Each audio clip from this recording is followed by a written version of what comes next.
তুমি আমাকে এখনই আমরা দেখলাম একেবারে একটা তাজা জিনিস। কনসেপ্ট তো খুবই সুন্দর, গল্প একদম নতুন একটা গল্প।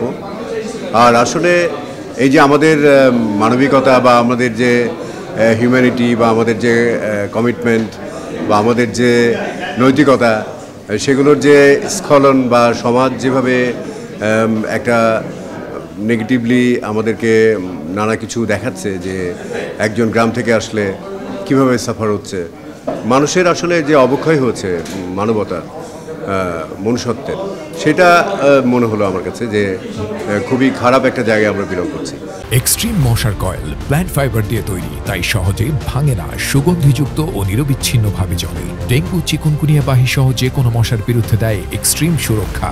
তো এগুলো দেখলে কি হবে, যে আমাদের মধ্যে বোধটা আসবে যে আমরা আমাদের তো সেকেন্ডে নাই ভরসা, আমরা জানি মানুষ সর্বশ্রেষ্ঠ জীব। তাহলে আমরা এই শুধুমাত্র সামান্য একটু আনন্দের জন্য যে আমরা এইসব করি, তো এগুলো নাটক এবং সিনেমায় আমরা দেখি বলে কিন্তু আমরা এক ধরনের একটা পথ পাই। তো আমি বলবো যে আমি আমার কেউ সেরকম ধরনেরই একটা রিপ্রেজেন্টেশন, যে এই ধরনের ক্যারেক্টারগুলো যেন আমাদের সমাজ থেকে একটু দূর হয় এবং যেন একটা সুন্দর সমাজ এবং সুন্দর একটা দেশের সুন্দর মানুষ যেন গড়ে ওঠে। এইসব তারই একটা চেষ্টা যে আমরা যেন একটু ভালোর দিকে যাই আর কি। তো আমি আমারকে যারা অভিনয় করেছে, চমৎকার অভিনয় করেছে, প্রত্যেকে খুবই ভালো অভিনয় করেছে এবং খুব সুন্দরভাবে গল্পটা এগিয়েছে। যেহেতু নাটক, সেহেতু নাটক মানে আমরা জানি যে ডায়লগ টক, মানে সংলাপের মধ্যে দিয়ে গল্প এগিয়ে যায়। তো সেই হিসেবে আমি বলবো যে নাটক হিসেবে অসাধারণ একটা নাটক হয়েছে।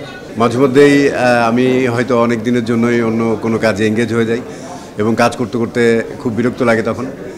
তারপরে আবার ছুটে আসি অভিনয় করতে, মিডিয়ায় কাজ করতে, শিল্প সংস্কৃতি চর্চার মধ্যে থাকতে, কবিতা আবৃত্তি, কিছু লেখালেখি, লেখাপড়া। যেমন সুলতান নিয়ে বহুদিন ধরে আমি লেখাপড়া করছি এবং এস এম সুলতান যে এত চমৎকার, উনি যে কথাগুলো বলে গেছেন সে সময়ে, আজকে থেকে 50-60 বছর আগে, সেগুলো আমরা এখনও ওই জায়গায় পৌঁছাতে পারিনি। তো খুবই মিস করি এবং ভালো লাগে বলেই আবার বারে বারে ফিরে ফিরে আসি। কারণ ছোটোবেলা থেকেই আমি স্কুল থেকেই কালচারালি ইনভলভ ছিলাম। বিভিন্ন সাংস্কৃতিক অনুষ্ঠান, scout, cups, jamboree, red crescent, বিভিন্ন ন্যাশনাল ক্যাম্পগুলো, ইন্টারন্যাশনাল ক্যাম্পগুলোতে আমি সবসময় পারফরমেন্স করেছি, অভিনয় করেছি, কৌতুক।